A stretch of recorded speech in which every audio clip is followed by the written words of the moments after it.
Gente querida, eu espero que tudo esteja bem com vocês. Está começando agora mais um episódio do nosso querido podcast, videocast Luteranices, a sua conversa de alma luterana. Alma luterana porque a gente sempre olha as coisas do dia a dia, vida, política, religião, economia, cultura, arte, de um jeito irreverente, esperançoso, mas também crítico, né? Nessa dinâmica. E neste episódio de hoje, nós temos uma pessoa muito especial, uma pessoa convidada, que é autora de 27 livros, dentre os quais eu tenho uma pequena parcela aqui, uma pequena porcentagem aqui para depois mostrar para vocês.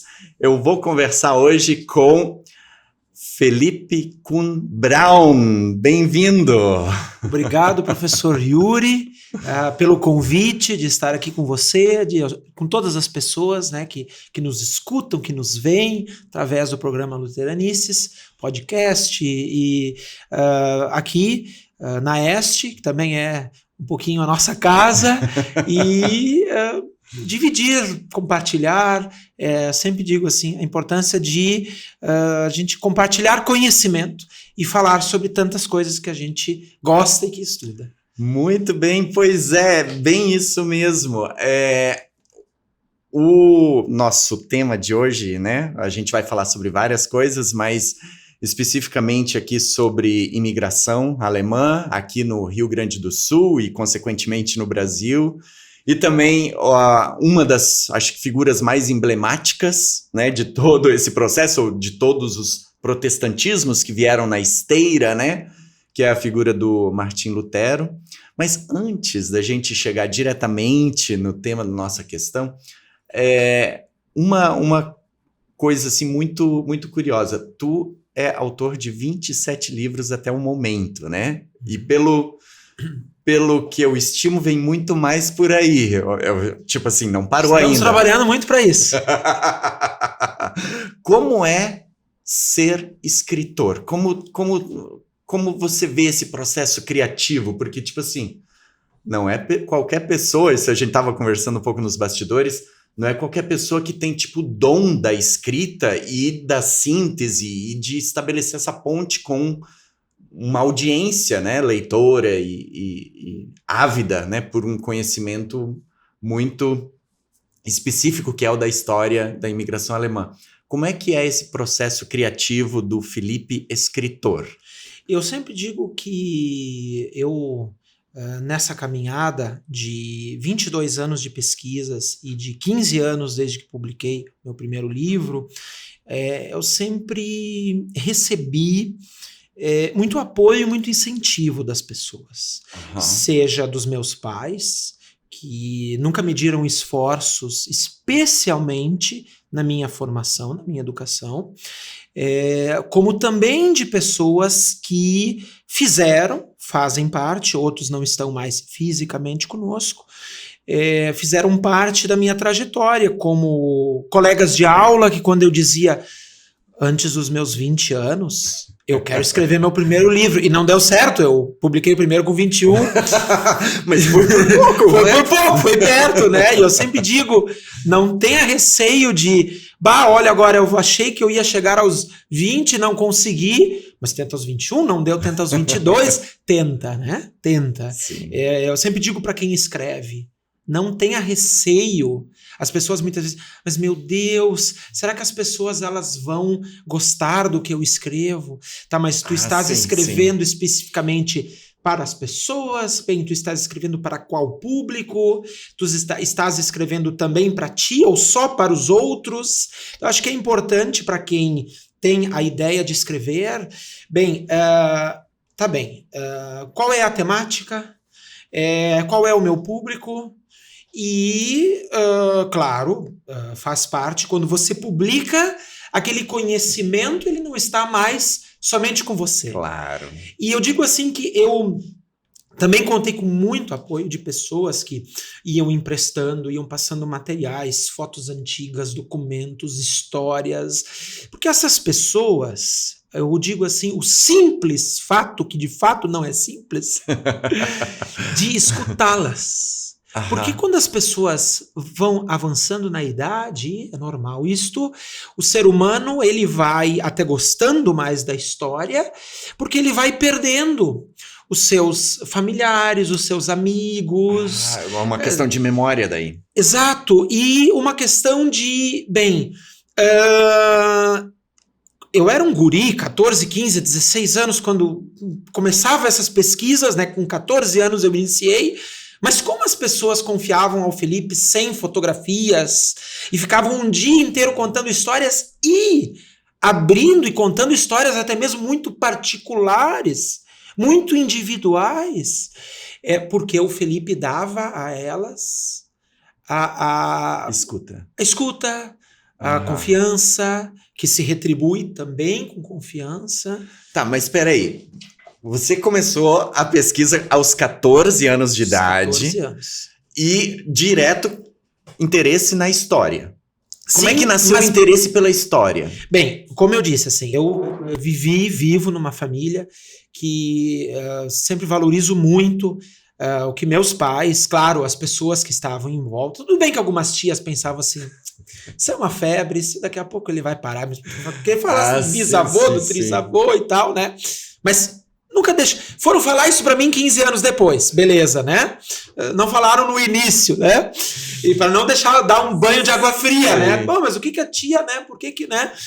Então, assim, eu comecei, a minha avó paterna, ela faleceu quando eu tinha 13 anos.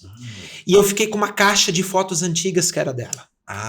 Sim. E eu me criei, a avó, onde a avó ia, ela levava aquela caixa de fotos. Assim, na visita aos irmãos, aos sobrinhos. Ela sempre levava a caixa. Ela levava e ela contava e ela mostrava aquelas fotos e ela dizia, olha aqui meu sobrinho, quando você era pequenininho, olha aqui de suspensório, sim. Olha aqui o avô, né? Então eu tive assim essa vivência muito feliz com a minha avó e que quando ela faleceu, aí veja, eu diria que são 3 pontos que me fizeram iniciar essa pesquisa, que hoje é uma pesquisa da imigração alemã, de fotografias antigas, mas 3 pontos, a caixa de fotos e a inspiração pela minha avó paterna, um trabalho, por isso que eu digo, na escola a gente tem que incentivar as crianças.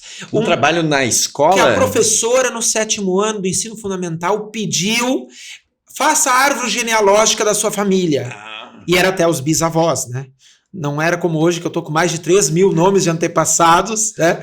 Mas assim, aquilo ajudou a despertar, né? Esse tem bastante coisa publicada aí, né? O livro da família Kuhn tem 12.000 descendentes. 12.000 descendentes aqui? De 33 imigrantes da família Kuhn, que eram parentes e que vieram para o Rio Grande do Sul. E 596 páginas. Esse até agora está o maior livro. Mas em outros eu cheguei perto desse também. E um terceiro ponto. A minha avó materna, tinha 2 irmãs que eram freiras e uma delas tinha trabalhado na Cúria Metropolitana em Porto Alegre, onde estão os antigos registros das famílias aqui da região. Das viagens e tudo também? Ou não? Um pouco. Tem documentos, tem mapas, tem fotos, mas assim, essencialmente livros da igreja. Né? Claro, da Igreja Católica. Então, esses registros, ela tinha 4 páginas com a árvore genealógica da família da minha avó materna. Então eu tinha, olha, veja bem, eu tinha a caixa de fotos da minha avó paterna, eu tinha uma árvore que a minha tia-avó me entregou da minha avó materna, da família, e eu tinha um trabalho de genealogia que ajudou a ligar tudo isso, né, na escola, e que me fez começar a pesquisar sobre a minha família. O processo, assim, de como colocar no papel, ele veio um pouco depois, né? Eu penso, assim, que o início de colocar no papel era especialmente o trabalho de registrar as histórias enquanto as pessoas falavam. Quando as pessoas dizem para mim, Felipe, mas tu usas um gravador, né? Tu usas uma câmera fotográfica? Não. Talvez por isso que eu gosto de escrever. Uma caderneta, então? Caderneta, papel, caderno, caneta, lápis. Eu gosto muito de escrever à mão. Então, muito do que eu tenho, de rascunhos, mas de entrevistas que eu fiz com as pessoas, algumas delas, inclusive nos seus últimos meses de vida, nas últimas semanas de vida, né, registrando essas histórias. Só que quando eu comecei a ouvir as pessoas dizendo assim, a caixa de fotos antigas tivesse vindo 3 anos atrás. Sim. Nós reformamos a casa antiga, Jogamos perdeu fora. esse material, queimamos. E eu ouvia muito uma expressão, die alten Bilder, die alten Dings, as fotos antigas, ou as coisas antigas, wir haben weggeschmissen, nós nos desfizemos. Então, isto me despertou para que eu buscasse também de outras famílias, porque eu pensei assim, eu vou lá na prima da minha mãe, por parte do então tu começou na tua família. Isso. Fazer a investigação toda. E daqui a pouco eu pensei assim, que aí foi meio que uma loucura, né? Porque eu vou pesquisar da imigração alemã, né? E hoje são quase 900 famílias visitadas, o maior acervo fotográfico da imigração alemã no nosso país, com mais de 45 mil fotografias antigas, Nossa. mais de 400 mil nomes de imigrantes alemães e descendentes, genealogias de famílias até o ano 1100, 1200, 1300, que as pessoas nem fazem ideia de que essas famílias tão para trás a sua história, né? A sua genealogia. E aí, claro, todo o tempo livre utilizado para busca de material, para escrever, para registrar, né? E eu acho que eu acredito que a forma de que eu digo para as pessoas, coloque a ideia no papel. Pense depois em corrigir, em melhorar, em escrever mais, mas não perca a oportunidade ou a ideia que vem de registrar. Como eu vou colocar? Eu vou fazer no computador? Digo, faça, claro, né? Mas por favor, guarda num HD, num pendrive, né? Não me perde, não me deixa dar um crepe no computador, perdeu tudo, né? Mas escreve no computador, escreve à mão, não deixa de escrever. E aí para outros processos, porque um livro, ele não sai sem que exista o material bruto ali, né? Sem que exista as páginas escritas. E dali passa para outros. E o primeiro livro exatamente foi sobre o quê daí? O primeiro eu fiz uma história geral da imigração alemã, né? Eu fui audacioso, eu coloquei a história da imigração alemã no sul do Brasil, mas convenhamos, é uma pontinha ali da... Coloquei sobre As Noivas de Preto, que depois virou temos livros. Aqui também. E ali embaixo História do Povo Alemão, esse ali, As Noivas de Preto. As Noivas de Preto, Então, As Noivas de Preto, um capítulo ali, sobre como foi essa saída da Alemanha, como foi o início aqui, como foi a viagem.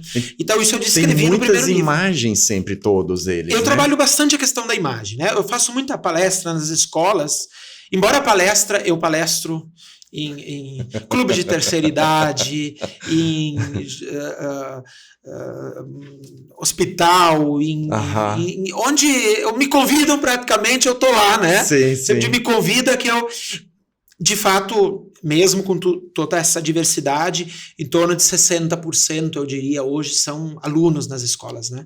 E nas escolas eu trabalho muito a imagem, porque eu digo assim, quando a gente fala para uma criança, sabia que a bisavó, a trisavó, casou de vestido preto, que eles fotografavam os falecidos nos caixões, que demorava 3 dias e meio para ir para a praia, as crianças assim, não, mas eu não faço ideia disso, né? E aí eu mostro as imagens, uma forma de exemplificar isso que eu conto, e o que eu conto porque estudei, ouvi as pessoas e escrevo. Então, assim, e descrevo depois isso.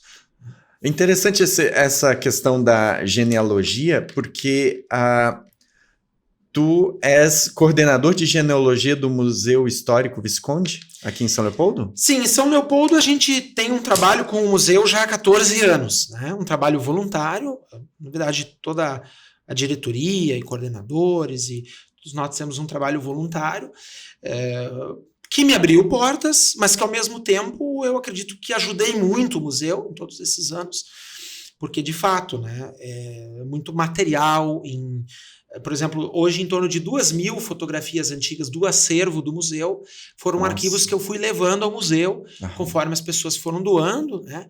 Tá bem, tem aqueles que doam especificamente para o Felipe, né? Para o pesquisador, mas muita coisa eu repasso aos museus, às instituições. Sempre digo, tendo uma cópia, tendo a identificação, tendo a digitalização. E o museu abriu outras portas, porque, de fato, hoje eu participo de outras entidades, de outras instituições. Na Alemanha, inclusive, né? Sim, como a Bade-Institut Brasilianische Gesellschaft. Sim, eu não me arrisquei em pronunciar isso. Onde agora, inclusive, em dezembro, tive também lá em Mainz, na Palatinado, onde também, como colaborador e levando material. Agora, esse ano, logo aí à frente, vai ser realizada uma exposição fotográfica para os 200 anos da imigração alemã, organizada por 3 museus, 2 do Hunsrück e 1 do Palatinado, e com fotografias desse acervo que eu formei nesses anos todos. Já tive livros também adaptados para o teatro, um deles até por uma companhia lá de Karlsruhe, no sul da Alemanha. Eles fizeram uma comparação que agora em dezembro, quando eu estive na Alemanha, também foi feita numa matéria comigo, porque olha só, veja bem, né? A gente quer tanto lembrar, valorizar as nossas raízes, a nossa história, até mesmo num ano que nós estamos completando 200 anos da vinda deles para cá. Então, quando eles lá, que hoje viraram uma nação muito cosmopolita, com imigrantes que vêm de tantas partes do mundo, né? Calcula-se isso, pelos próprios dados do governo alemão, que hoje 25% da população alemã é composta por estrangeiros ou filhos de estrangeiros. Ou netos de estrangeiros. Sim. 25%. Nós estamos falando, né, num universo de 84 milhões e poucos habitantes. E é interessante que, assim como nós queremos aqui, muitos de várias origens que foram viver na Alemanha em busca de melhores condições, também querem preservar as suas raízes, a sua identidade, a sua história. Então é bonito quando a gente consegue ver essa comparação, porque muitas vezes existe um preconceito ou um preconceito com as pessoas, com as famílias, né, com o estrangeiro, mas quando a gente consegue ver assim, olha, uma pessoa sair da sua pátria, do seu lugar, é porque as condições não são nada favoráveis. Porque as pessoas não querem sair do lugar onde, em geral, assim, né? Ou do estado, ou do país. É difícil de transição. Exato. Então, refugiados, como se fala hoje, boa parte dos nossos imigrantes eram refugiados de guerras, da fome, né, do frio, né, de todas essas dificuldades. Então, é interessante que o pessoal faça comparações. E essas comparações foram feitas nessa peça de teatro apresentada na Alemanha. Interessante. Com 2 entre os meus primeiros livros, porque eu fazia esse panorama aqui, eles queriam apresentar lá, fazendo o panorama, foi bem naquela época da grande imigração dos sírios, e já existia várias nacionalidades lá, então ficou bem legal assim, a apresentação desse... Aí eles apresentaram aqui em Porto Alegre, no palco lá do Instituto Goethe, e aí lá então eu pude assistir, porque para a Alemanha ficava um pouquinho mais... a gente não ganha em euro, né? Então aí eu preferi assistir aqui, né? Até não foi uma preferência pela necessidade. Bem isso. Tá, e como é que... A gente falou sobre o seu interesse na história, etc e tal, mas como é que você seleciona os temas dos seus livros? Porque são 27 livros. Boa pergunta. Como é que é essa seleção? Eu acredito muito assim, em poder passar para o público o que poucas pessoas estão habituadas a conhecer, a ler. Então, por exemplo, eu encontrei pouquíssimo, eu não tinha encontrado um livro até então sobre as noivas de preto. Né? Perfeito. Sobre a questão da morte, do luto e das representações havia, mas até aquele momento havia 2 obras, pelo menos das que eu encontrei aqui no Rio Grande do Sul. Depois da minha, ainda vi mais 2, mas é um tema pouco abordado. Né? As idas à praia, as idas ao litoral no início do século passado. Ao que me consta, é a única obra até o momento, Tramandaí, as idas à praia no início do século XX, que eu publiquei em 2013, agora já fez 10 anos, né? E vai completar 11 anos esse ano. E outros conteúdos, outros assuntos, né? Lutero e a Reforma foi um pouco diferente, né? Eu sei que nós ainda não vamos adentrar, mas só para... Porque aí houve Estamos aquecendo. Porque foi um outro desafio, professor. Foi um desafio de publicar, aí sim, sobre um tema no qual existe farta literatura. Pode encher uma sala dessas e ainda falta espaço. Mas, ao mesmo tempo, eu pensei, eu acredito, e, bem, aí os leitores que têm que dizer, né? Claro. Mas eu acredito que eu consegui passar com uma narrativa um tanto diferente, mais cronológica, com curiosidades, com pontos, assim, muito... não que eu não trabalhe, por exemplo, com curiosidades... Parte são as curiosidades que atraem o público, né? Uhum. Sobre por que as noivas casavam de preto, sobre por que as pessoas fotografavam os falecidos nos caixões, né? Ou sobre o cooperativismo nas mãos do padre Theodor Amstadt, a partir de 1902, e de uma rede, né? Que ele criou aqui no Rio Grande do Sul. E, de fato, assim, trazer material que as pessoas não acessam com facilidade. Tá. E nessa direção, quando, uma vez definida a obra, né, e a forma de abordagem, qual é o público-alvo que você tem em mente, assim, né, nesse processo? É mais acadêmico, qual é o perfil do público-alvo quando tu pensa numa obra? Pessoas que gostam de história, pessoas que tenham esse interesse pela história. Se a pessoa vai mais para o lado acadêmico ou não. Porque eu vi que muitos livros têm muitas citações, então você, tem um perfil acadêmico aqui. Aí, acho que varia talvez de acordo com o perfil da obra, não sei. O que eu vejo, assim, é boa também essa questão, porque, por exemplo, quando eu escrevi sobre a história do povo alemão, ele tem um desafio como livro de Lutero, no sentido de existir muita bibliografia, né, sobre o assunto. Então, claro. Então eu preciso... É certo isso. Sim. Que uma parte vem do que a gente estuda, do que a gente conhece, mas uma parte ela precisa ser bem... quer dizer, tudo precisa ser bem embasado, mas é diferente de quando você trabalha a história oral ou fotos antigas, né, que bem, o arquivo foi doado para o Felipe, ou é da família tal, e está citado ali, mas diferente de quando, eu digo assim, a diferença de quando existe muitas pessoas que podem contar a história, onde a gente pode trabalhar uma história de Tramandaí, as idas à praia, é uma história que os netos daqueles pioneiros estão aqui, né? Uma história do povo alemão, onde eu trato até o início do século XIX, nós temos 6, 7 gerações. Sim. Que aí você não consegue, com raríssimas exceções, mas você não consegue mais estabelecer aquela história através daquela família ou de um descendente, né? Você precisa especificamente tratar a história através de um livro já escrito, através de um historiador, através de um comunicador, de um professor, né? Com respeito às fontes, na verdade. Exato, né? Ou com uma busca muito mais estrita às fontes, ou restrita às fontes, né? Então eu acredito que tem esse diferencial, por exemplo, o livro da família Kuhn. Claro que na parte histórica, e eu escrevi isso com um parente meu, o Décio Aloysio Schauran, que também tem escrito. O Décio Aloysio Schauran, ele tem um trabalho muito bacana, que eu também não tinha encontrado até então. Em bibliotecas, provavelmente é possível, mas é parte da descendência de Lutero.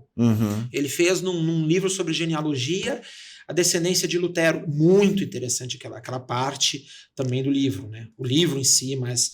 Só que, por exemplo, nesse livro, na parte histórica, a gente tinha muito as fontes, né? Na parte da história, das traduções, mas depois a gente teve uma parte que era muita genealogia e que aí a gente estritamente consegue nos registros eclesiásticos, né? E que, claro, estão ali citados, mas aí você às vezes no final tem uma única citação porque aquilo veio de tal livro, né? De tal conteúdo. Tá, e nessa tensão, nessa relação entre história oral e a história já documentada, já te ocorreu alguma situação, tipo assim, vou dar um exemplo da minha família. Na cidade lá da minha mãe, né, onde minha mãe mora, eles fizeram uma história da imigração na cidade, né, é norte catarinense, naquela região lá, então fizeram da imigração alemã lá. E aí teve toda uma pesquisa histórica, etc e tal, né, aí chegou meu avô, falecido já agora, mas ele chegou e leu, mas eu acho que não foi bem assim. Porque a memória dele estava diferente do que foi relatado no livro, entende? Já aconteceu esse tipo de situação do pessoal da tradição oral dizer uma coisa e a história documentada dizer outra, ou ter esse contraste? E como se lida com isso quando isso acontece? Olha, é um desafio. Eu sempre digo, a gente tem que cuidar muito que escreve e muito que publica. E eu já me preocupava nos primeiros livros, mas com o tempo vai, né? Porque tem assim, e aí por isso que tem as histórias, né? Elas têm que sempre... quando eu escrevi um dos livros dos municípios, né? Não vou dizer qual, até fica mais fácil, porque já são sobre 9 municípios, mas estritamente por essa história que eu vou contar, sim. Porque, por exemplo, eu fui lá na casa do João. Aí o João contou a história da família dele e eu digo assim, ó, quando as pessoas dizem, mas ele só contou a história bonita, deixa ele contar a história bonita. Sim. É a história que ele quer contar. É, né? Memória afetiva. Por que ele precisa contar a parte difícil da família dele? Deixa ele contar a parte bonita. Aí eu fui lá na Maria depois do João. Aí a Maria disse, Felipe, tu fosses onde? Eu fui lá no João. E o João te contou que o vô dele tinha um filho fora do casamento? Não. Mas então eu vou contar. E tá. Aí foi lá e contou, né? Tá, aí eu fui na casa do Pedro. O Pedro disse, onde é que tu fosse? Eu fui lá na casa do João, na casa da Maria. A Maria contou que o vô dela botava água no leite, adulterava o leite pros colonos lá pra ganhar mais em cima e tal. Não, mas então eu vou contar, né? Sim. Aí eu vi uma vez uma plaquinha na Alemanha, numa cidadezinha assim. Eu vou dizer já em português, né? Deus sabe tudo, mas os vizinhos um pouco mais. Achei bem interessante aquela lá, né? Deus sabe tudo, mas os vizinhos um pouco mais. Porque, né? Tu tratar com um vizinho, né? O pessoal gosta de, né? Ou cada um que conta um conto aumenta um ponto. Sim. Né? Como também diz no...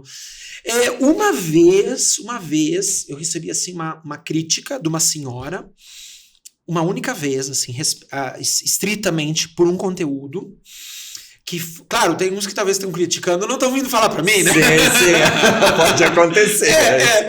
Mas assim, por quê? Porque havia uma situação de um filho de uma antepassada dela, que tinha sido de um relacionamento extraconjugal. Era uma história que foi muito, assim... conhecida na época, numa cidade do interior, onde as pessoas todas se conheciam, né? E aí eu percebi, não assim, eu não sei se mudaria a história, né?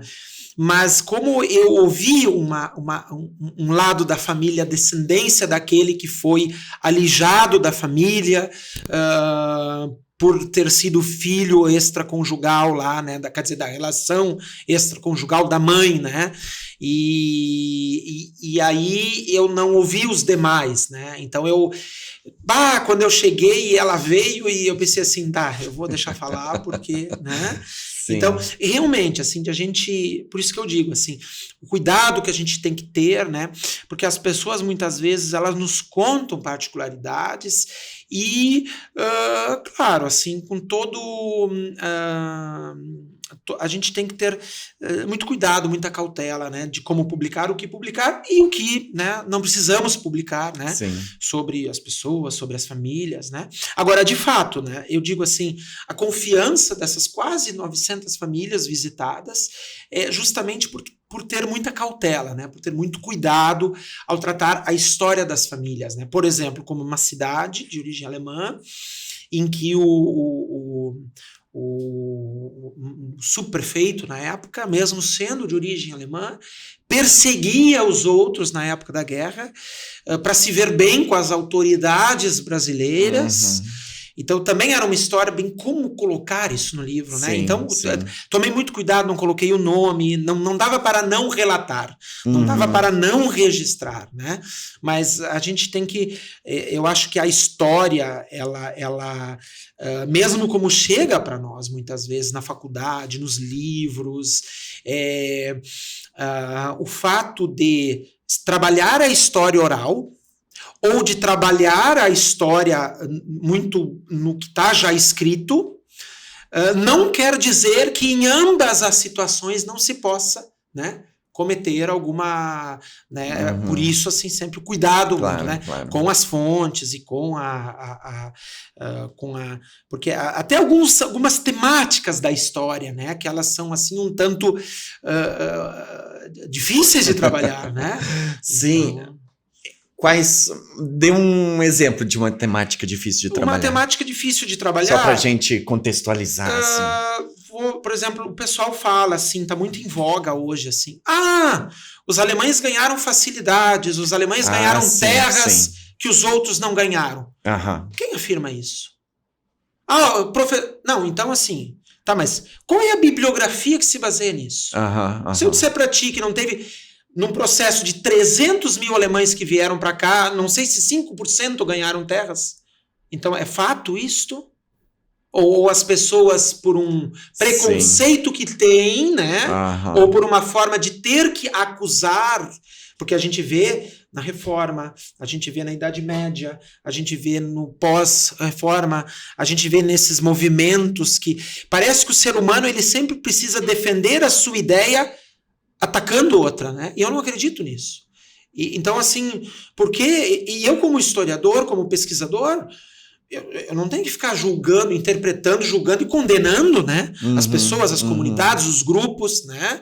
Quer dizer, eu tenho que... Ou transferir, uma coisa que se faz muito na história do Brasil, se transfere a culpa para o outro, né? Agora, os alemães são culpados de coisas que o Império fez, que os portugueses fizeram, que os ingleses financiaram, né?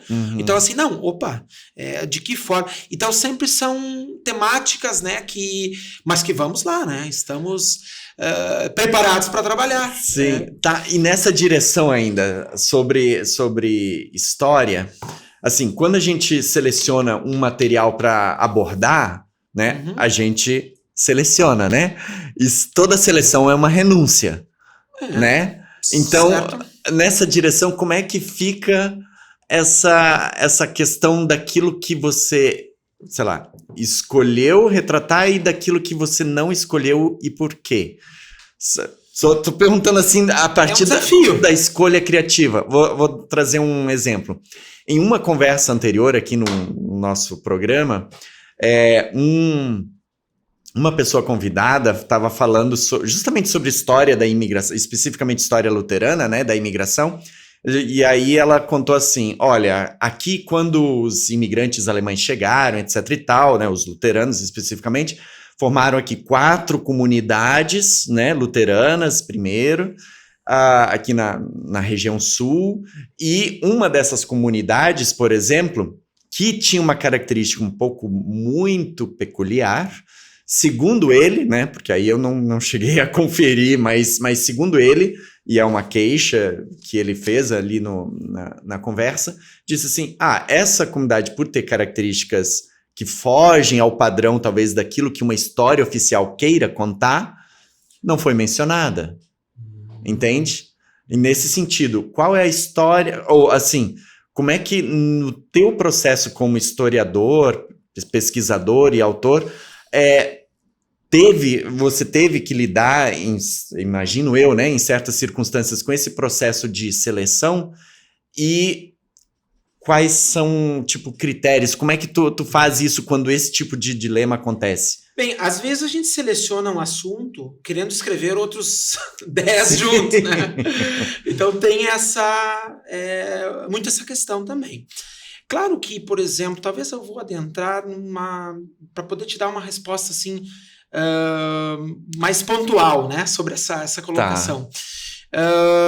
A gente tem aqui comunidades onde havia ou vieram para cá outros grupos, outras etnias, outras representações étnicas, né? Então, assim, bem, às vezes as pessoas falavam, pesquisa só a imigração alemã. Bem, isso é eu gosto de pesquisar só a imigração alemã.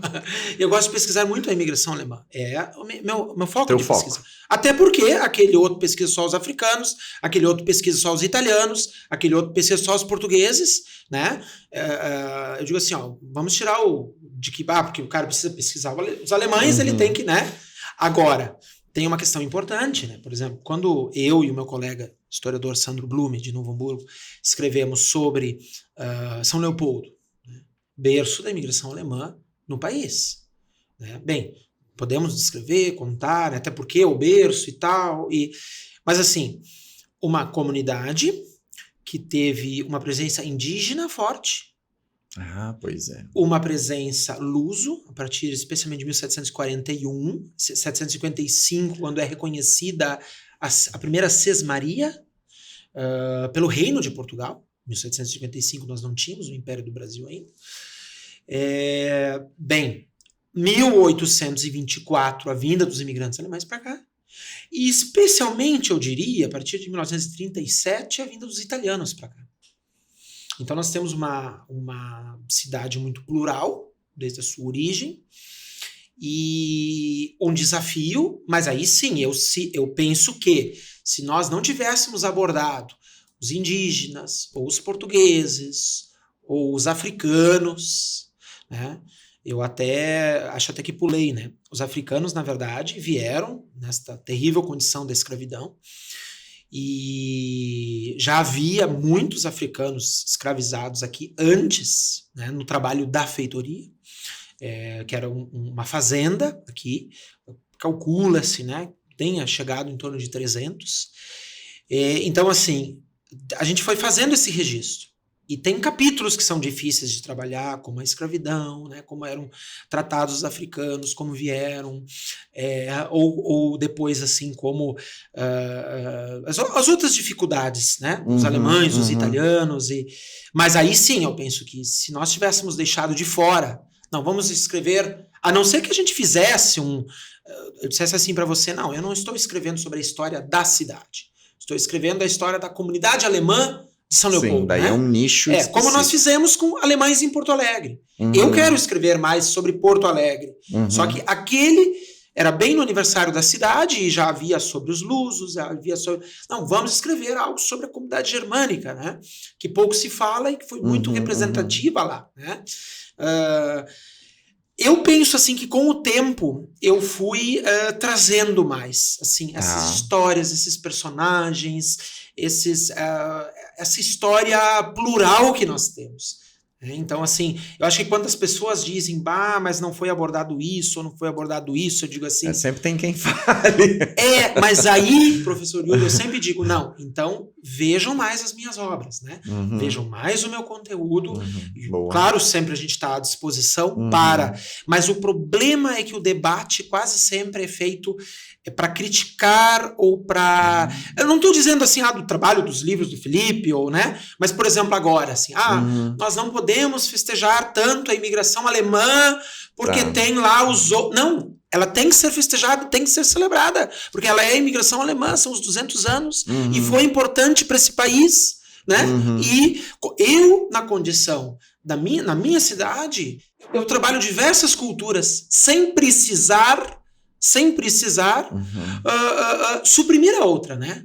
Quando eu digo que Novo Hamburgo, apesar de ser alemão o nome, né? Neu-Hamburg ou Hamburg, né? Mas assim, tem uma história alemã e africana muito forte. Tem uma história luso? Tem, não é tão presente como é, por exemplo, São Leopoldo. São Sebastião do Caí é mais luso, por exemplo, do que São Leopoldo. Né? Agora, isto são de análises que a gente vai fazendo na história, nos documentos, né, nos registros. Agora, eu dizer que uma é mais lusa que a outra, que outra é mais... Eu não estou apontando, dizendo assim, não, porque essa eu não quero contar, ou porque essa não merece. Não, elas merecem ser contadas, detalhadas no possível, né, representadas, né, mas sem eu acredito, né, sem assim precisar criticar os outros, né, apontar, né, porque assim a contribuição de vários grupos que vieram para cá, mas no caso, pelo meu estudo, dentro da imigração alemã, a contribuição que os alemães deram, né, para o nosso estado, para o nosso país. Então, por exemplo, as famílias, as condições na época. Tá, aproveitando esse gancho, né, já que a gente está falando dos 200 anos da imigração, né, que é um marco que vai ser celebrado esse ano, né, quando a gente, em algum momento agora na nossa conversa, você falou de outros povos além dos alemães, né, mas como é que a gente faz ou como é que foi pensado esse filtro de quem eram alemães, quem eram tchecos ou russos, né, porque... Como é que era a configuração da Europa naquele tempo durante a vinda para cá? Bem, a Alemanha até 1806, que em 1806 Napoleão Bonaparte entra e invade e conquista, né, ou ocupa parte daquela região. Até aquela época havia o Sacro Império Romano Germânico, né? Heilige Römische Reich Deutsche Nation, né?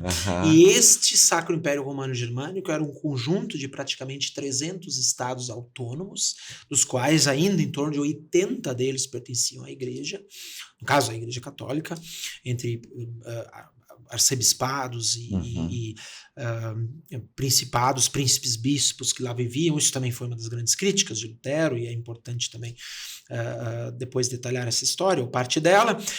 E também não havia uma Alemanha, né? A Alemanha Estado. Exato, né? Que é uma grande queixa que as pessoas fazem e que realmente, em parte eu acho que é importante, em parte, bem, talvez a gente possa ampliar o debate sobre essa questão do conseguir ou não cidadania alemã, né? Porque 90% desses alemães, desses imigrantes, eles vieram antes de 1871, né? E em 1871 a Alemanha se torna um país. Então, na verdade, quando a gente está falando de imigração alemã, não é necessariamente daquilo que hoje é a Alemanha. Da onde vieram os navios, estou perguntando. Não, é que a gente fala assim muito, uma imigração de língua alemã.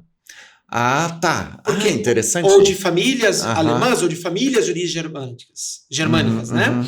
Então, por exemplo, porque nesse universo, nesse contingente de 300 mil alemães, ou famílias de origem, ou pessoas, né, 300 mil pessoas, vieram luxemburgueses, vieram boêmios, que hoje são declarados como tchecos, né? Vieram suíços, vieram austríacos, vieram dinamarqueses, hoje de Schleswig-Holstein, hoje nem pertence mais à Dinamarca, né? Então, assim, existe esta composição...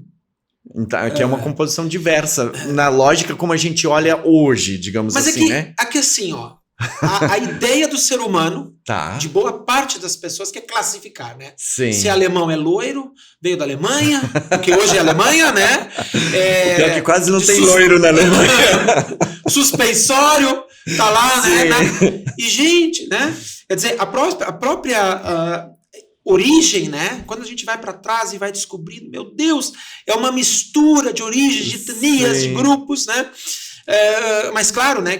Que falavam alemão, né, e que ou dialetos, aí às vezes uns dizem assim, tá, mas então não era Alemanha, não dá para falar imigrantes alemães, não, mas existia uma cultura alemã, ou que, né, existia um alemão gramatical ensinado. Nós podemos falar de imigração alemã, nós podemos falar de imigrantes germânicos, né? Aí já vão dizer, não, mas germânico não se usa essa palavra na Alemanha, porque isso lembra... Eu digo, sim, gente, mas então... Como é que... Exato, né? Caracterizar. Mas assim, predominantemente o início dessa imigração ela é dos estados do norte da Alemanha, quer dizer, norte e centro, né? Porque muitos vieram de Hessen, e Hessen é uma região, com exceção do norte de Hessen, que tem a diocese lá de Fulda, mas acho que a diocese lá, ou pelo menos, né, e que é mais católica, mas assim, boa parte de Hessen é luterana. Então vieram muitos imigrantes de Hessen, de Hannover, de Schleswig, de Holstein, de Hamburgo, que é uma cidade livre, né, de Bremen, de Mecklemburgo, né, do que hoje uma parte é o nordeste da Alemanha. Então esses imigrantes vieram em busca de melhores condições, né, para si, para os seus, É importante lembrar que de 1824 a 1825 vieram em torno de 360 famílias, sendo que em torno dessas 360 famílias, 91,5% eram luteranas. Mas aí a gente também percebe porque vieram de estados mais luteranos, né? Porque na Alemanha é uma coisa assim, ó, parece que eu vou dizer agora, quando a pessoa diz assim, olha só, eu sou família Konrad, e eu sou de Estrela. E aí a primeira pergunta que eu faço, luterano ou católico? Pô, mas no dia de hoje tá ficando perguntando o que é luterano, o que é católico e tal. Não, mas é porque assim, ó, tá bem, eram luteranos, eram católicos. Que época a família veio? Foi pro Vale do Taquari primeiro? Foi pro Vale do Caí antes? De que região veio da Alemanha? Porque não é fácil você descobrir detalhes sobre as famílias, sobre os sobrenomes, né? Eu palestrei ano passado no encontro da família Klein, porque minha trisavó era Klein. Mas vieram 80 imigrantes Klein para o Rio Grande do Sul. Sim. Famílias Schneider vieram 22 para o Vale dos Sinos. Então, tá bem, você é de uma dessas famílias. Bem, qual é a família? Né? De onde veio? Né? E por que essa questão religiosa? Porque no desenvolvimento da reforma, algumas regiões aderiram, outras não.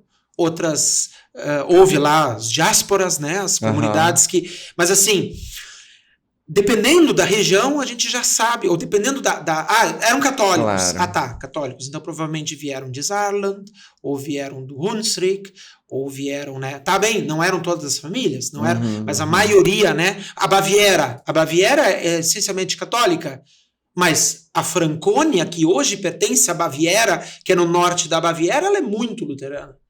Então, meus antepassados eram da Baviera, eram luteranos. Então, provavelmente eles não eram de Munique, né? Provavelmente eles eram de Nuremberg, ou lá para cima, né? Os meus antepassados eram luteranos e eram de Saarland. Bem, mas de Saarland é a maior província católica da Alemanha, mas tem 1 milhão e poucos habitantes. Bem pequenininha, né?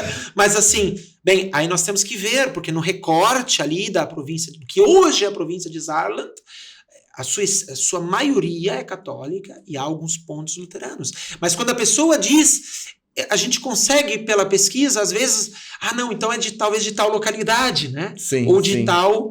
e aí ajuda depois a buscar, né, esses dados, a buscar essas informações, né? Então nós temos essencialmente um grupo que vem de um contingente luterano dos primeiros anos, em torno de pelo menos 10 mil pessoas entre imigrantes e descendentes que viviam aqui até a eclosão da Revolução Farroupilha em 1835. Nós temos uma interrupção da imigração por 10 anos. Fim da Revolução Farroupilha, em 46 ela reinicia. Também lá, estados que passam a proibir a imigração, né, porque viram as condições e tal, e outros já estimulam, porque era uma necessidade muitas vezes essa saída das pessoas, né, em busca de...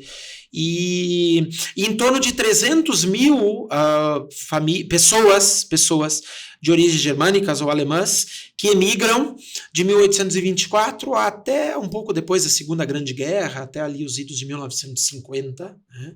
Então os alemães são uma minoria étnica aqui no Brasil. Né?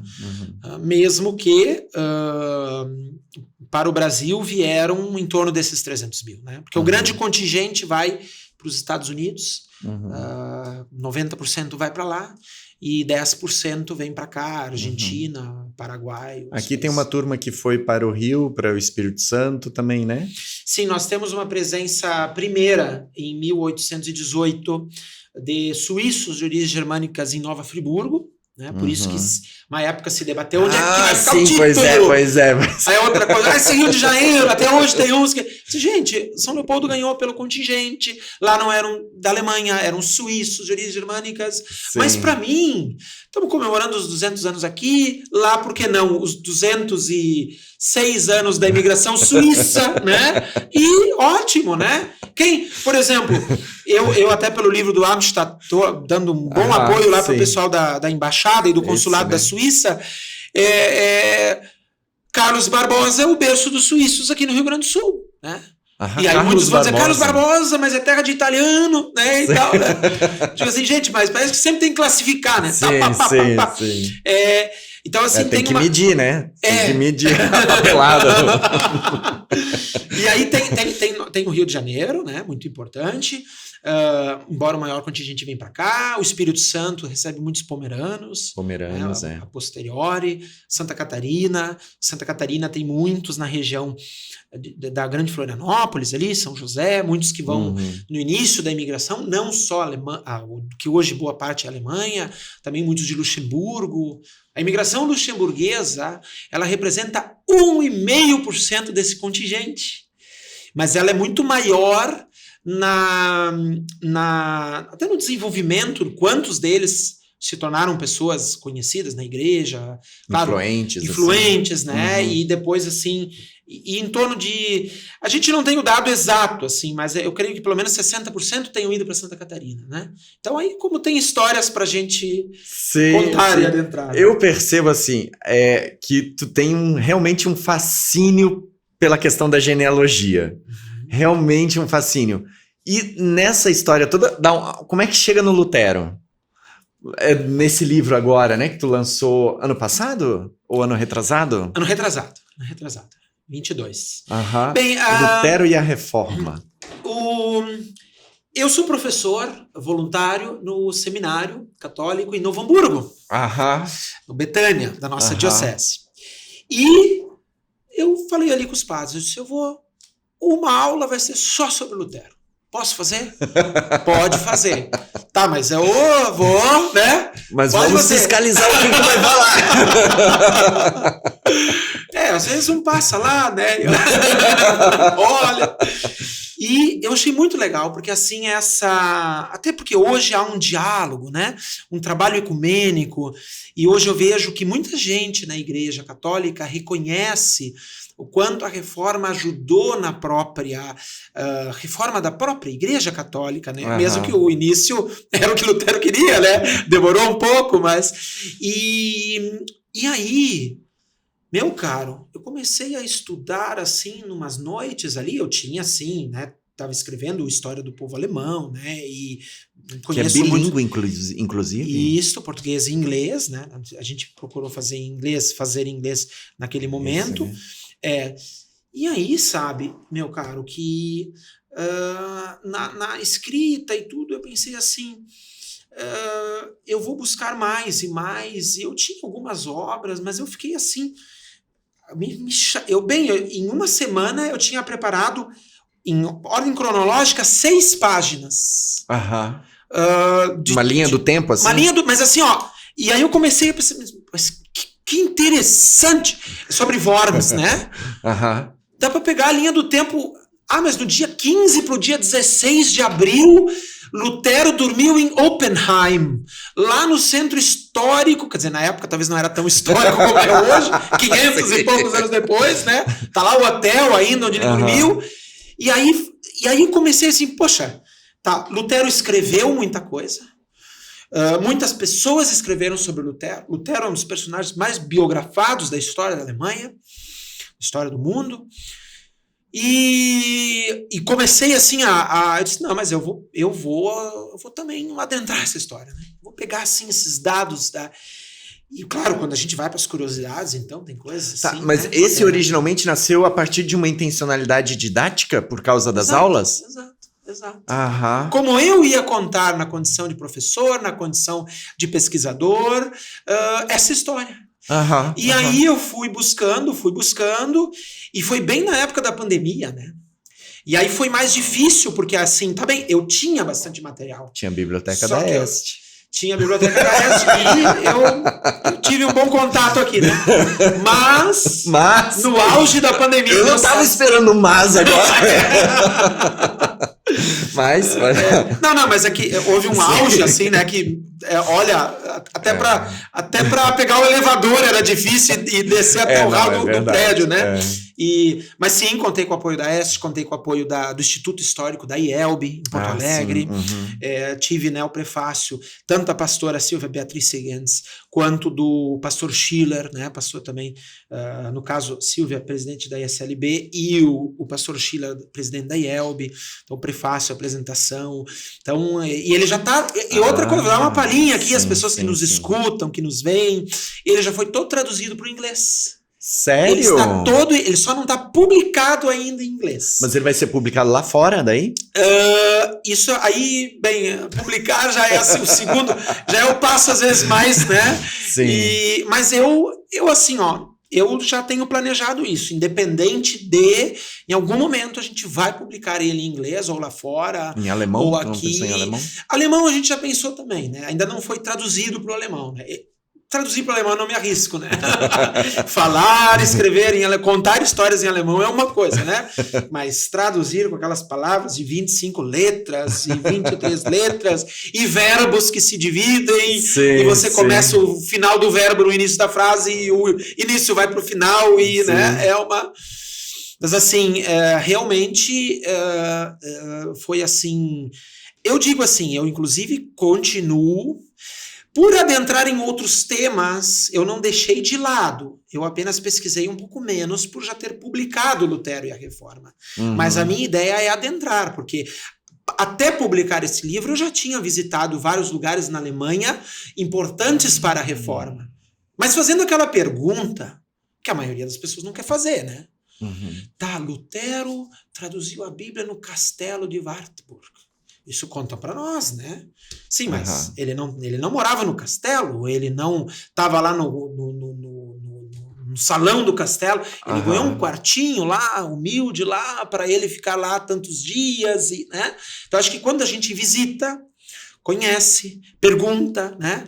Que questiona, bem, mas por que se escreveu isso? Mas porque se faz o contexto da época. E aí, realmente, foi muito bonito, mesmo que o livro eu também lancei na época da pandemia, não foi um lançamento com tanto público e tudo mais.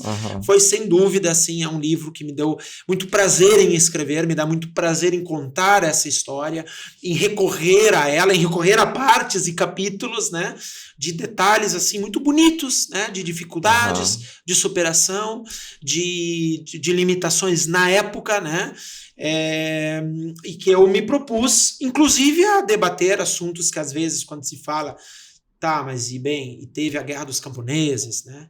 E teve, vamos abordar, faz parte, é um capítulo, né? A Guerra dos Camponeses até penso em, quem sabe um dia, não sei se escrever um livro, mas adentrar mais, né? Porque eu já tinha abordado no História do Povo Alemão, abordei no livro Lutero e a Reforma, diminuí um pouco essa parte, porque era mais o próprio processo, né? A Guerra dos Camponeses, ela é um processo mais assim revolucionário que surge no meio da Reforma, e claro, também por pessoas que aderiram à Reforma, mas assim, se eu adentrasse muito, né, então adentrei, destaquei, né, as dificuldades e os lados, né, os negativos e positivos do assunto, trazendo, mas como eu disse, não é o meu papel, e nem acho que às vezes nós, mesmo como leitores, precisamos, cada vez que a gente lê, já ir julgando, né? Já dizer, mas por que não ficou do lado desse? Por que não fez isso, né? Bem, a complexidade do mundo que se vive, do mundo que se vivia, né? De como era a época, né? É mais fácil dizer, poxa, mas não fez isso? Poderia ter feito isso, né? Mas as coisas, elas são difíceis, né? Certa vez eu li que eu acho que se adapta a quase tudo na vida da gente, né?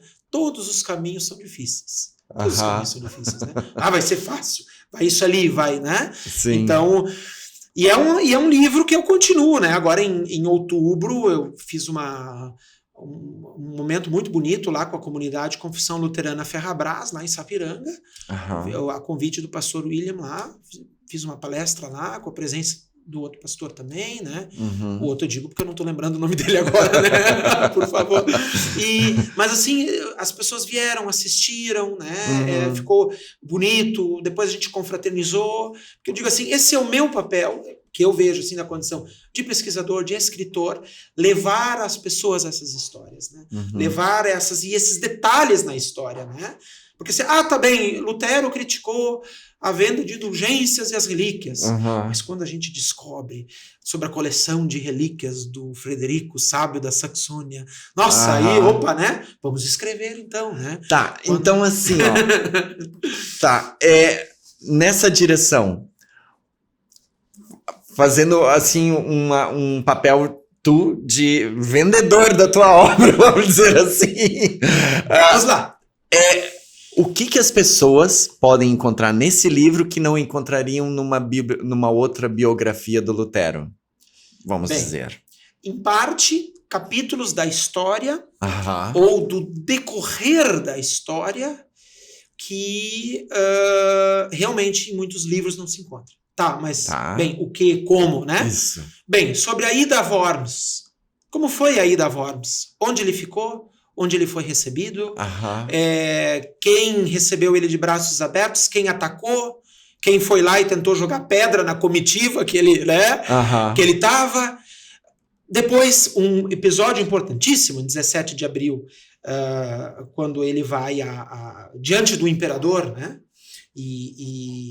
E diz assim, não, a minha consciência do que escrevi, do que critico, do que vejo que não está certo, do que... Tá, mas e como foi aquela audiência? E como foi o dia anterior, com quem ele conversou? Então tu vai para os bastidores. Bem bastidores. Bem numa ordem cronológica. Claro que vamos lá, né? Tem conteúdo em bastidores para escrever mais, né? Claro. Mas justamente essas... quando ele começou a publicar, como ele traduziu isso? Como ele representava isto? Como isso chegou ao público que não sabia ler e escrever? Quem fez chegar a esse público? Isso eu descrevo aqui. Quem foi, por exemplo, o impressor? Por que Lutero não ganhava sobre as impressões, mas revisava folha por folha? Descrevo isso. O que Lutero revisava? Como ele revisava? Então, esses detalhes... Também a gente vai ouvir que ele foi para Worms, que aí ele ganhou um salvo-conduto, que aí ele ficou lá no castelo de Wartburg, né? Bem, e quais foram partes das agonias, das dificuldades que ele teve quando ele estava lá no castelo em Wartburg? Isso as pessoas vão encontrar. Para encontrar só lendo. Só lendo, né? Isso aí! Isso aí, né? E essas coisas assim, por exemplo... Outra coisa, por que ele foi tão atacado e, ao mesmo tempo, por que eles auxiliaram, ajudaram, né? E por que... Então, essas coisas todas eu descrevi assim com muito carinho, pela história do reformador, pela história da igreja luterana, de confissão luterana e luterana, e pelo movimento, né? Por que o nome protestante? Vai encontrar aqui, né? Claro, eu sei, se comenta bastante também, né? Mas vai encontrar detalhes e 3, 4 capítulos que antecedem ao protesto de Speyer de 1529, no qual os príncipes das cidades imperiais protestaram a decisão do imperador. Então, essas coisas... Sim. Olha, eu acho que você já convenceu muita gente agora. É encontrável? Onde é encontrável? É encontrável comigo, na livraria de Novo Hamburgo, do shopping de Novo Hamburgo, é possível encontrar. Com o grupo Genealogia RS de Porto Alegre. Genealogia RS. A pessoa encontrar no Facebook, né? Encontra. No Parque Pedras do Silêncio, em Nova Petrópolis, tem esse livro à venda também. E quem é de longe? Pontos, né? Quem é de longe também pode fazer um contato direto comigo, eu respondo pelo Facebook. A gente vai deixar o teu contato na descrição do vídeo daí. Facebook, Instagram, isso. A pessoa pode entrar, pode adentrar, né? E aí, não sei se dá para ler algum pedacinho, ou já passou. Claro, não, a gente faz no próximo, né? Vamos um pouco adiante? Quem sabe tu compartilha uma curiosidade, então. Então vamos lá, né? Bem, curiosidades são muitas, né? Por exemplo, tem uma parte que aí, essa eu não vou contar, essa pessoa tem que, né? Mas, por exemplo, a igreja queria, por meio de vários seus representantes, do Papa e de bispos, queria dar um fim no seu Lutero. E aí o que aconteceu? Foram até o Frederico Sábio da Saxônia, que era o duque da Saxônia, que, ao mesmo tempo, a Saxônia era um dos principados eleitorais. Então ele tinha ele era príncipe eleitor, ele dava o voto para a escolha do imperador, e ele protegeu Lutero. Mas, ao mesmo tempo, a igreja foi lá e presenteou ele com uma rosa de ouro, Rosa de Ouro, até hoje, é um dos prêmios mais, quer dizer, uma das maiores honrarias que hoje o Vaticano concede. Hoje nem se concede mais a uma pessoa, se concede a uma entidade, a uma congregação, a algo assim e raríssimas pois Frederico, sábio da Saxônia, ganhou uma Rosa de Ouro para dar a cabeça de Lutero, e ele não fez. Então, assim, e aí eu descrevo também como emissário, foi lá, entregou a rosa, com decoração, né? Aí toda essa...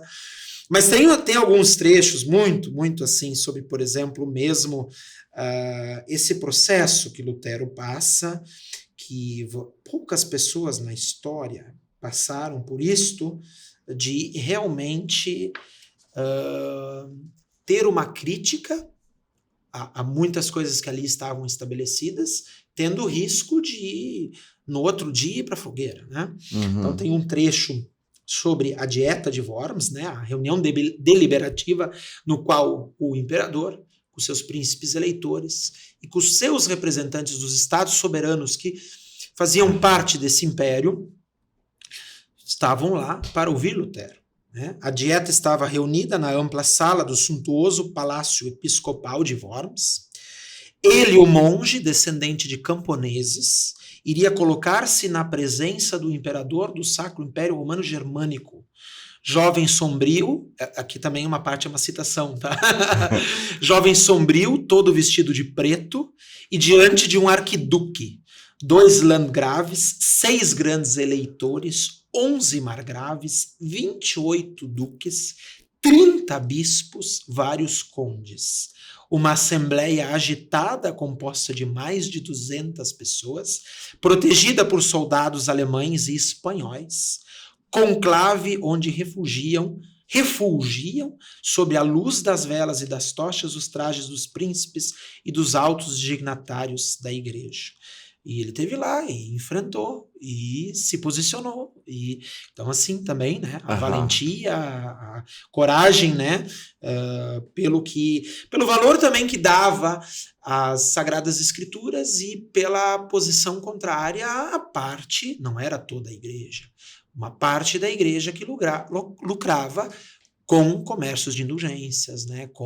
E também eu digo, não eram mas os altos dignatários da igreja, infelizmente, boa parte deles vivendo esta vida de príncipes, e esta era uma das críticas fortes, né, de Lutero. Depois tem outro texto, um trecho que eu gosto muito, sobre a parte, então, da tradução, né? Que o próprio Lutero destaca parte dela, né? Porque foi difícil, né? Imagina traduzir do grego para o alemão e depois o Antigo Testamento do hebraico do aramaico para o alemão. Então, Lutero escreve isso, né? Eu me esforcei, dizia, para tornar Moisés tão alemão que ninguém suspeitaria que ele era judeu.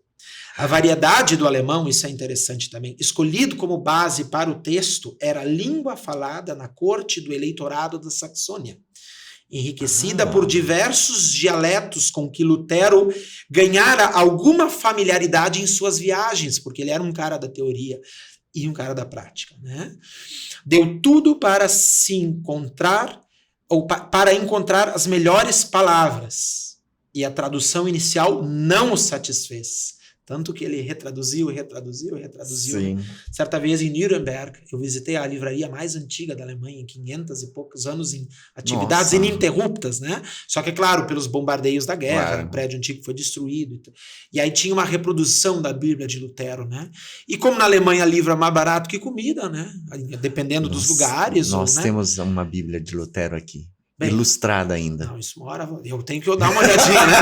Nem que eu vou com luva, né? Mas me deixa ver, né? Sim. Mas aí eu comprei uma reprodução feita há 4, 5 anos, né? Sim. E eu comprei e fiquei maravilhado, né? Mas o tamanho daquela reprodução depois era carregar a mala e aquela, né, embaixo do braço, né? Mas é muito bonito isso, né? Muitos imigrantes trouxeram, né, as Bíblias escritas em alemão, então não mais... Acho que a nossa é de 1800 e pouco. Tem aqui. Já. E, bem, e aí tem uma parte que eu gosto também, né, que aí eu vou deixar para o leitor depois que queira adentrar, que pode encontrar também na Biblioteca da Este, né? Sim, para quem quiser fazer pesquisa, na verdade, todos os seus livros aqui, os últimos. Se tá faltando algum, a gente traz também, né? Vamos querer ter os 27. Vamos lá, vamos montar aqui a coleção. Depois uma parte só para a gente, né, talvez finalizar, mas assim, a reforma marca a primeira utilização de caricaturas e desenhos como forma de propaganda. Interessante. Que são os Flugblätter ou Flugschriften, né? Literalmente folhas voadoras ou escritos quer dizer, o pessoal jogava aquelas folhas sobre uma ponte de cima de um castelo, né? Porque chegava até a população, né? Que por não saber ler e escrever, quase 99% de 15 milhões de habitantes do Sacro Império Romano Germânico, no período do início da Reforma, 1517, apenas 1% sabia ler e escrever. 99%. Então, eles precisavam de caricaturas, de desenhos. Sim. E isto eu busquei e consegui desenhos interessantes. Claro, fui na Alemanha para buscar esses materiais. Teus olhos já estão brilhando pelo teu trabalho também, né? Não. Como, né? Na parte nos quadrinhos. Mas né? olha que interessante. Vamos mostra aqui, ó. A forma que eram tratadas. Porque o que acontece? Para uma certa propagação, você precisava usar o desenho e a caricatura, no caso aqui jocosa, fazendo uma questão engraçada junto, né? Ou para que as pessoas entendessem, aqueles que não sabiam ler e escrever, a crítica que Lutero fazia às condições na época do clero, né?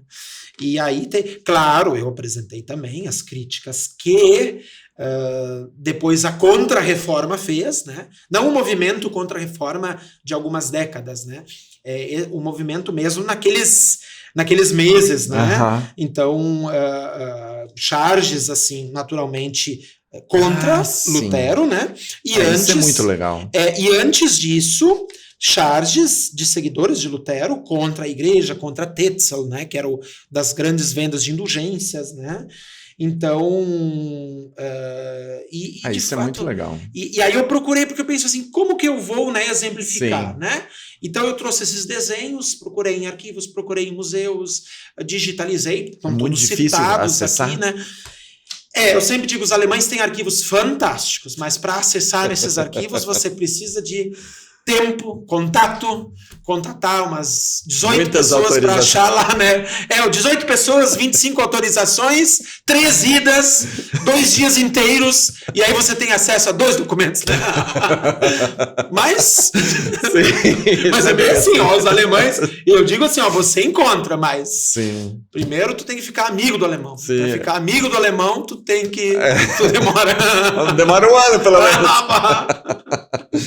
É muito, muito legal. Acho que quem tiver a oportunidade de acessar esse seu livro vai ter uma experiência riquíssima, porque a linguagem também é muito fluida. Eu acho que esse é um ponto interessante, porque vira e volta quando a gente vê livros de história, a linguagem é mais truncada às vezes, né? Eu acho que talvez por preciosismos em manter certos dados ou coisas assim, e aqui a linguagem flui bastante, né? E eu acho que nesse sentido, eu acho que quem tiver oportunidade vai se enriquecer lendo esse livro. Ainda mais nessa época dos 200 anos. E vou então fazer uma outra propaganda da capa. Da capa? A capa atrás, a Frauenkirche de Dresden. Aqui a maior igreja... Não, a capa... a capa da frente, a contracapa também traz uma parte, né? Mas digamos assim...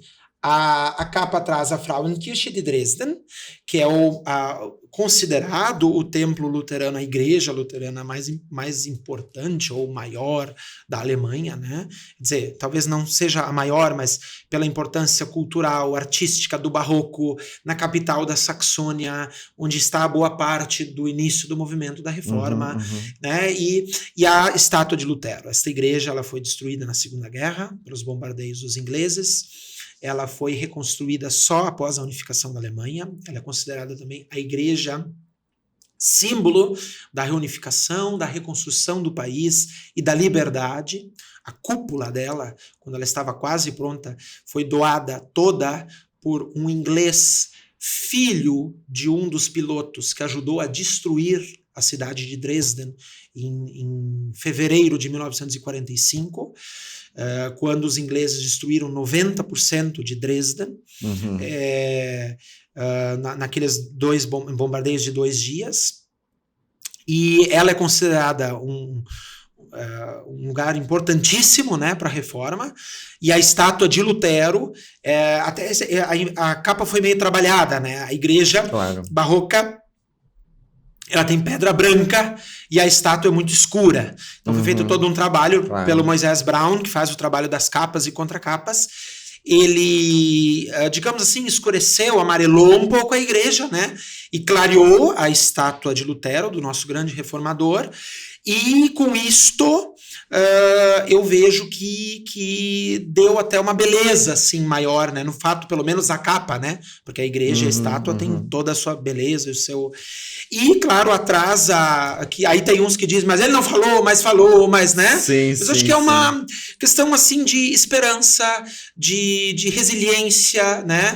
A tão famosa frase, né? Que se o mundo acabasse amanhã ainda, ele ainda plantaria a macieira dele, né? Porque macieira, maçã na Alemanha, né? Apfelschorle. Apfelschorle, ou Apfel, como é que é? Kohlensäure, umas palavras assim, só para dizer, né? Eu quero a tal bebida assim, ou, né? Com gás, sem gás, né? Sim. Eu acho que tento também nos livros, claro, muito tem que ser o conteúdo, mas capas que as pessoas também sintam, né, pelo conteúdo e com todo respeito àqueles ali retratados. Né? Muito bem. Eu vou pegar a tua água Felipe. um pouco. Pode à vontade. A sede tá grande. Chegando aqui ao final da nossa conversa, a gente podia ir longe aqui. Isso aqui dava para fazer capítulo 1, capítulo 2, saga 1, 2, 3, mas pensando agora, né, nesse ano de 2024, assim, né,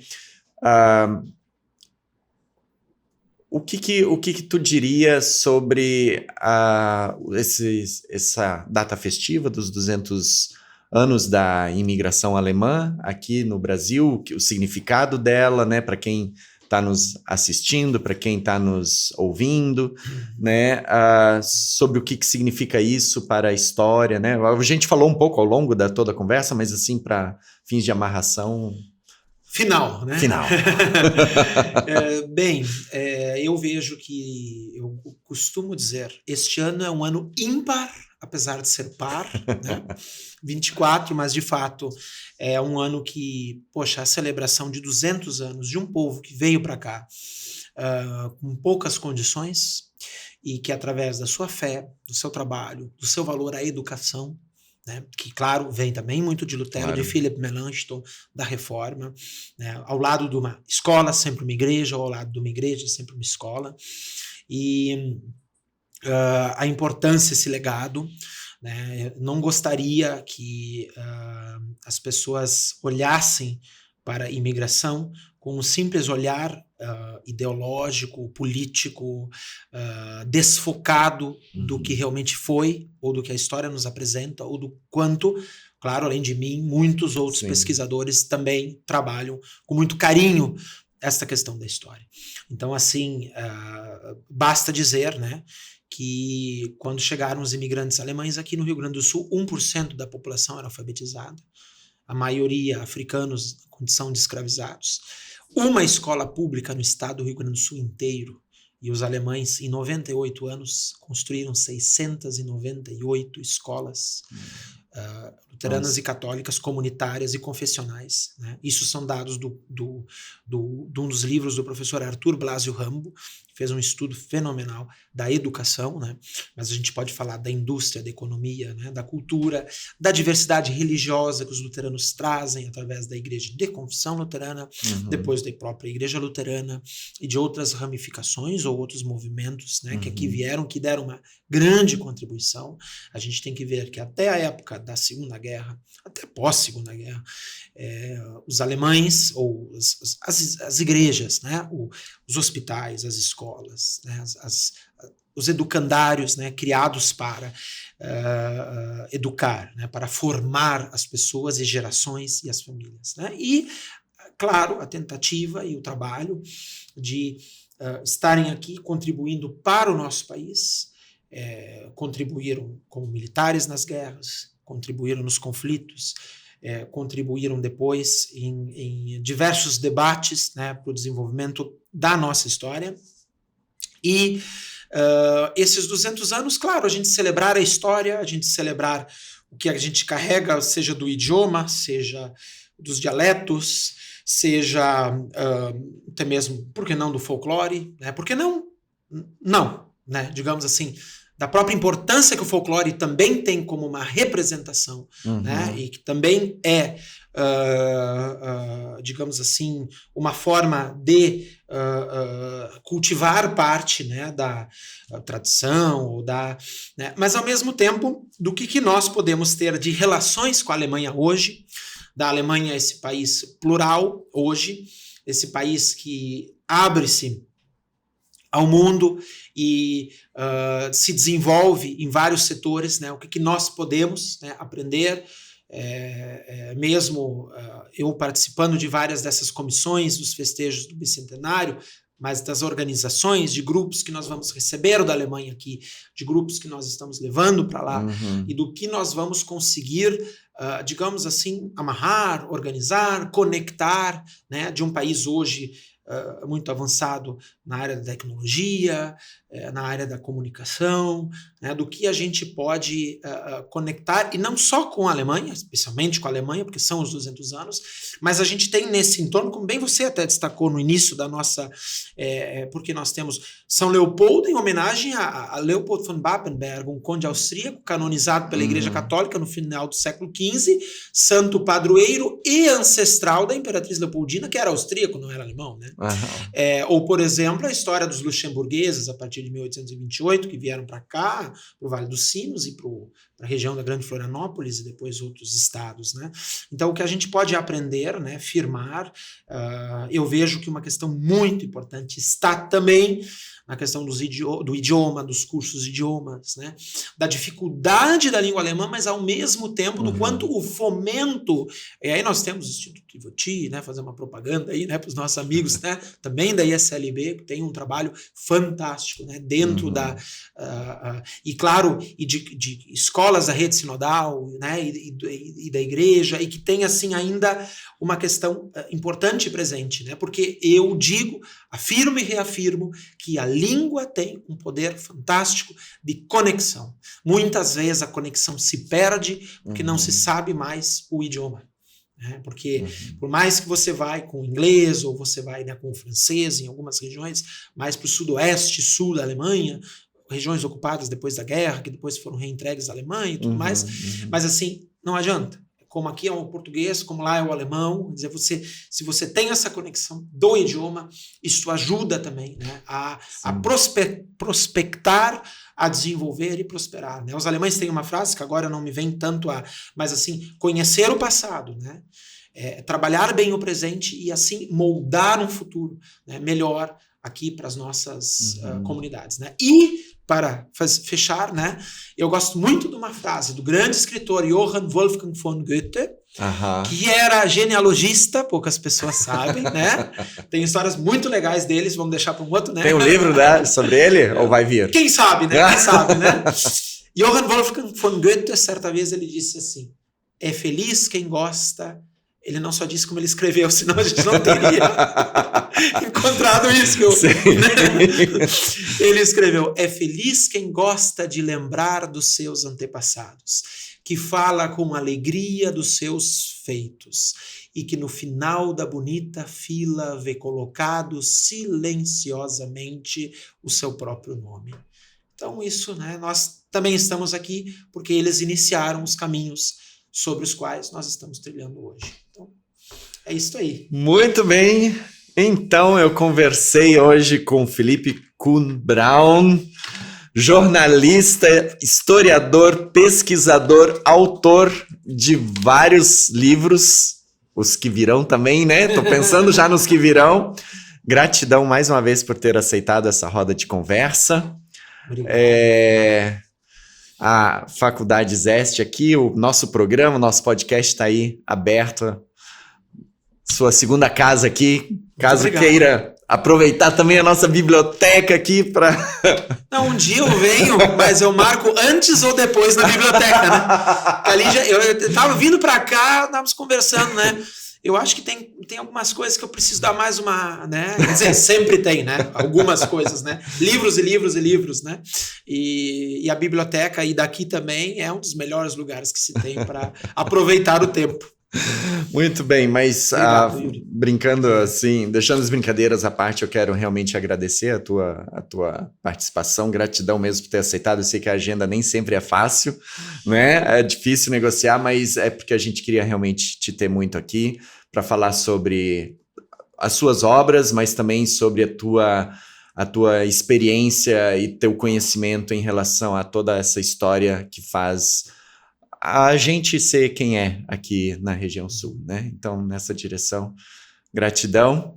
E a você que está nos assistindo, se você não for inscrito ou inscrita ou nos ouvindo, inscreva-se no canal. Esse é um programa do canal Este em Cena, da Faculdade Zeste, que é um projeto, na verdade, que visa socializar conhecimentos, compartilhar experiências, histórias, né? Curta, compartilhe e até o próximo Luteranices.